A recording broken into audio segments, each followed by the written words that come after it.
Item ಯಾವುದೇ ಇರಲಿ try ಮಾಡಿ ಆಚಿ ಚಿಕನ್ ಮಸಾಲಾ. ಆಚಿ ಚಿಕನ್ ಮಸಾಲಾ. ಸಿಎಂ ಆದ ಬಳಿಕ ಮೊದಲ ಬಾರಿಗೆ ಸ್ವಕ್ಷೇತ್ರಕ್ಕೆ ಆಗಮಿಸಿದ್ದಾರೆ ಸಿಎಂ ಡಿಕೆ ಶಿವಕುಮಾರ್ ಅವರು. ಕನಕಪುರ ಹಾರೋಹಳ್ಳಿಗೆ ಆಗಮಿಸಿದ್ದಾರೆ ಸಿಎಂ ಡಿಕೆ ಶಿವಕುಮಾರ್. ಸಿಎಂ ಶಿವಕುಮಾರ್ಗೆ ಅದ್ಧೂರಿಯಾದಂತ ಸ್ವಾಗತ ಸಿಕ್ಕಿದೆ ಅವರ ಅಭಿಮಾನಿಗಳ ಕಡೆಯಿಂದ.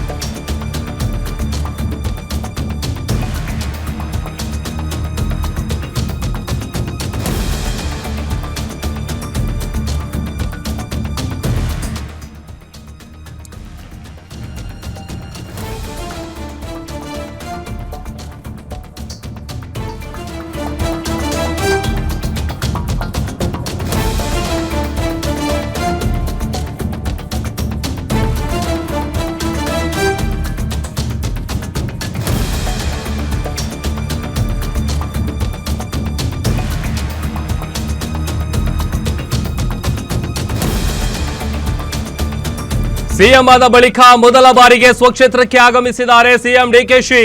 ಕನಕಪುರ ಹಾರೋಹಳ್ಳಿಗೆ ಬಂದಿದ್ದಾರೆ ಮುಖ್ಯಮಂತ್ರಿಗಳು. ಸಿಎಂ ಶಿವಕುಮಾರ್ ಅವರಿಗೆ ಈ ವೇಳೆ ಅಭಿಮಾನಿಗಳು ಅದ್ಧೂರಿಯಾಗಿ ಸ್ವಾಗತ ಮಾಡಿಕೊಂಡಿದ್ದಾರೆ. ಕಾರ್ಯಕರ್ತರು ಪ್ರತಿಯೊಬ್ಬರೂ ಕೂಡ ಬಹಳಷ್ಟು ಸಂತಸಗೊಂಡಿದ್ದಾರೆ. ಡಿಕೆ ಶಿವಕುಮಾರ್ ಅವರಿಗೆ ಅಭಿನಂದನೆ ಸಲ್ಲಿಸುವುದಕ್ಕೆ ಕಾರ್ಯಕರ್ತರು ಅಭಿಮಾನಿಗಳ ದಂಡೆ ಅಲ್ಲಿ ಸೇರಿದೆ.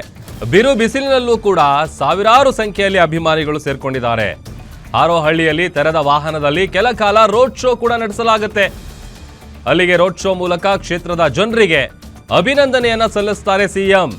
ಸ್ವಕ್ಷೇತ್ರದ ಜನತೆಗೆ ಕೃತಜ್ಞತಾ ಕಾರ್ಯಕ್ರಮವನ್ನ ಹಮ್ಮಿಕೊಂಡಿರೋದು. ಹೀಗಾಗಿ ಸಾಕಷ್ಟು ಸಂಖ್ಯೆಯಲ್ಲಿ ಅವರ ಅಭಿಮಾನಿಗಳು ಕಾರ್ಯಕರ್ತರು ಪ್ರತಿಯೊಬ್ಬರು ಕೂಡ ಬಂದಿದ್ದಾರೆ. ಸಿಎಂ ಡಿಕೆ ಶಿವಕುಮಾರ್ ಅವರಿಗೆ ಅದ್ಧೂರಿಯಾದಂಥ ಸ್ವಾಗತಕ್ಕೆ ಕನಕಪುರದ ಜನತೆ ಕಾಯ್ತಾ ಇದ್ದಾರೆ. ಸಿಎಂ ಡಿಕೆ ಶಿವಕುಮಾರ್ ಅವರು ಹಾರೋಹಳ್ಳಿಗೆ ಆಗಮಿಸ್ತಾ ಇದ್ದಂತೆ ಬೃಹತ್ ಹಾರ ಹಾಕ್ತಾರೆ. ಅದಾದ ನಂತರದಲ್ಲಿ ಹಸಿಮೆಣಸು, ಬೆಳ್ಳುಳ್ಳಿ, ಕೆಂಪು ಮೆಣಸಿನಿಂದ ಸಿದ್ಧಪಡಿಸಿರುವಂತಹ ಬೃಹತ್ ಹಾರ ಅದು. ಕ್ರೇನ್ ಮೂಲಕ ಸಿಎಂ ಡಿಕೆ ಶಿವಕುಮಾರ್ ಅವರಿಗೆ ಹಾರವನ್ನು ಅವರ ಅಭಿಮಾನಿಗಳು ಹಾಕ್ತಾರೆ. ಸುಮಾರು 2 ಲಕ್ಷ ಮೌಲ್ಯದ ಮೆಣಸಿನಕಾಯಿ, ಬೆಳ್ಳುಳ್ಳಿ ಹಾರವನ್ನು ಸಿದ್ಧಪಡಿಸಲಾಗಿದೆ. ಅದು ಸಿಎಂ ಆದ ಬಳಿಕ ಮೊದಲ ಬಾರಿಗೆ ಸ್ವಕ್ಷೇತ್ರಕ್ಕೆ ಭೇಟಿ ಕೊಡ್ತಾ ಇರುವಂಥ ಹಿನ್ನೆಲೆಯಲ್ಲಿ ಅಭಿಮಾನಿಗಳು ಬಹಳಷ್ಟು ಸಂತಸಗೊಂಡಿದ್ದಾರೆ. ಅವರನ್ನು ನೋಡಬೇಕು ಅಂತೇಳಿ ತುದಿಗಾಲಲ್ಲಿ ಕಾಯ್ತಾ ಇದ್ದಾರೆ. ಇನ್ನು ಡೊಳ್ಳು ಕುಣಿತ, ವಾದ್ಯ ಮೇಳಗಳೊಂದಿಗೆ ಅವರಿಗೆ ಅದ್ಧೂರಿಯಾದಂಥ ಸ್ವಾಗತ ಕೋರೋದಕ್ಕೆ ಬೇಕಾದಂಥ ಎಲ್ಲ ಸಿದ್ಧತೆಗಳನ್ನು ಮಾಡ್ಕೊಂಡಿದ್ದಾರೆ. ಆರತಿ, ಪೂರ್ಣ ಕುಂಭ ಸ್ವಾಗತಕ್ಕೆ ಮಹಿಳೆಯರು ಕೂಡ ಅತ್ತ ಡಿ ಕೆ ಶಿವಕುಮಾರ್ ಅವರಿಗೆ ವೇಟ್ ಮಾಡ್ತಾ ಇದ್ದಾರೆ. ಹಾರೋಹಳ್ಳಿ ಸರ್ಕಲ್ನಲ್ಲಿ ಸಿಎಂ ಡಿ ಕೆ ಶಿವಕುಮಾರ್ ಅವರಿಗೆ ಅದ್ಧೂರಿ ಸ್ವಾಗತ ಕೋರೋದಕ್ಕೆ ಬೇಕಾದಂಥ ಎಲ್ಲ ವ್ಯವಸ್ಥೆಗಳಾಗಿದೆ. ಇನ್ನೇನು ಕೆಲವೇ ನಿಮಿಷಗಳಲ್ಲಿ ಸ್ವಕ್ಷೇತ್ರಕ್ಕೆ ಎಂಟ್ರಿ ಕೊಡ್ತಾರೆ ಸಿಎಂ ಡಿ ಕೆ ಶಿವಕುಮಾರ್ ಅವರು.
ಕನಕಪುರದ ಜನ ಇಲ್ಲಿಯವರೆಗೂ ನನ್ನನ್ನು ಆರಿಸಿ ಕಳಿಸಿದ್ದಾರೆ. ಅವರಿಲ್ಲ ಅಂತ ಅಂದ್ರೆ ನಾನು ಇಲ್ಲಿವರೆಗೂ ಬರೋದಕ್ಕೆ ಸಾಧ್ಯನೇ ಆಗ್ತಾ ಇರಲಿಲ್ಲ.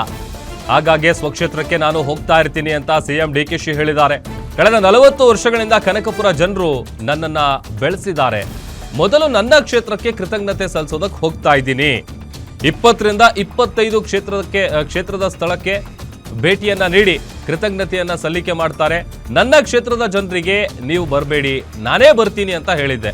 ಹೀಗಾಗಿ ನಾನೇ ಹೋಗ್ತಾ ಇದ್ದೀನಿ. ಕನಕಪುರ ಜನರು ಇಲ್ಲ ಅಂದ್ರೆ ನಾನು ಈ ಸ್ಥಾನಕ್ಕೆ ನಿಜವಾಗ್ಲೂ ಬರ್ತಾನೇ ಇರಲಿಲ್ಲ. ಮೆಟ್ರೋ ಪ್ರಯಾಣಕ್ಕೂ ಮುನ್ನ ಸಿಎಂ ಡಿಕೆ ಶಿವಕುಮಾರ್ ಅವರು ಕೊಟ್ಟಿರುವಂತ ಹೇಳಿಕೆ ಇದು. ಅಲ್ಲಿಗೆ ಅವರು ಯಾವ ಕಾರಣಕ್ಕಾಗಿ ಹೋಗ್ತಾ ಇದ್ದಾರೆ, ಏನು ಎತ್ತ ಅಂತ ಹೇಳಿ. ಜಿಲ್ಲಾ ಪಂಚಾಯತ್ ಇಲ್ಲಿವರೆಗೂ ಕರ್ಕೊಂಡು ಬಂದಿದ್ದಾರೆ ಜನ. ಸಾತೂರು ಕ್ಷೇತ್ರ, ದೊಡ್ಡಾಳಲ್ಲಿ ಜಿಲ್ಲಾ ಪಂಚಾಯತ್, ಕನಕಪುರ, ಬೆಂಗಳೂರು ದಕ್ಷಿಣ ಇವರೆಲ್ಲ ಸೇರಿ ನನ್ನ ಕರ್ಕೊಂಡು ಬಂದಿದ್ದಾರೆ. ನಾನು ಬಂದು ನೋಡ್ಬೇಕು ಅಂತ ಅವ್ರಿಗೆಲ್ಲ ನಾನು ಇಲ್ಲಿ ಟೈಮ್ ಕೊಡಕ್ ಆಗ್ತಾ ಇಲ್ಲ. ಅವೆಲ್ಲ ಪಾಪ ಎಲ್ಲ ಹಿಂದಕ್ಕೆ ತಳ್ಳಿ ಹೋಗ್ತಾ ಇದಾರೆ. ಎಷ್ಟೋ ಜನಕ್ಕೆ ನಾನು ಅದಕ್ಕೆ ಯಾರು ಬರಬೇಡಿ ಅಂತ ರಿಕ್ವೆಸ್ಟ್ ಮಾಡಿದ್ದೆ, ನಾನೇ ಬರ್ತೀನಿ ಅಂತ ಹೇಳಿದ್ದೆ. ಸೊ ಅದಕ್ಕೆ ನನ್ನ ಫಸ್ಟ್ ವಿಸಿಟ್ ನನ್ನ ಕ್ಷೇತ್ರಕ್ಕೆ ಹೋಗಿ ನನ್ನ ಜನತೆಗೆ ಅವ್ರಿಗೆ ಕೃತಜ್ಞತೆ ಸಲ್ಲಿಸಬೇಕು. ಅವರ ಭಾವನೆ, ಅವರ ಶ್ರಮ ಅವ್ರಿಗೆ ಫಲ ಸಿಗ್ಬೇಕು. ಎಲ್ಲರಿಗೂ ಶ್ರಮಕ್ಕೆ ತಕ್ಕಂತೆ ಫಲ ಸಿಗ್ಬೇಕಲ್ಲ. ಅಟ್ಲೀಸ್ಟ್ ನಾನು ಆ ಕ್ಷೇತ್ರದ ಜನತೆಗೆ ನನಗೆ ಯಾರು ಈ ವಿಧಾನಸೌಧ ಮೆಟ್ಲನ್ನು ಹತ್ಸಿ ಕಳೆದ 40 ವರ್ಷದಿಂದ ನನ್ನ ಬೆಳೆಸಿದ್ದಾರೆ, ಫಸ್ಟ್ ಅವ್ರಿಗೆ ಕೃತಜ್ಞತೆ ಸಲ್ಲಿಸಬೇಕು. ನನ್ನ ಡ್ಯೂಟಿ.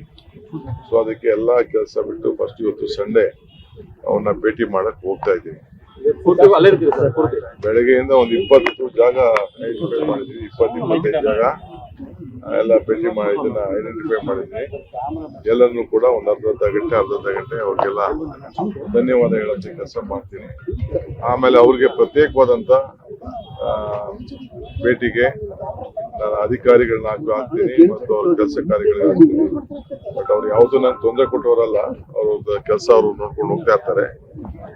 ನಮ್ಮ ಕ್ಷೇತ್ರದ ಸ್ವಲ್ಪ ಎಲ್ಲ ತಿರುಗುವಿಕೆ ಇದೆ, ರಾಜಕೀಯದಲ್ಲಿ ಬಹಳ ಪ್ರಜ್ಞೆ ಇದೆ. ಅದು ನನ್ನ ಡ್ಯೂಟಿ. ನನ್ನ ಹತ್ರ ಅಪೇಕ್ಷೆ ಏನು ಮಾಡದಿರುವುದು ಕೂಡ ನಾನು ಅವ್ರಿಗೆ ಸೇವೆ ಮಾಡಬೇಕಾದ ಡ್ಯೂಟಿ. ಅದಕ್ಕೆ ನಾನು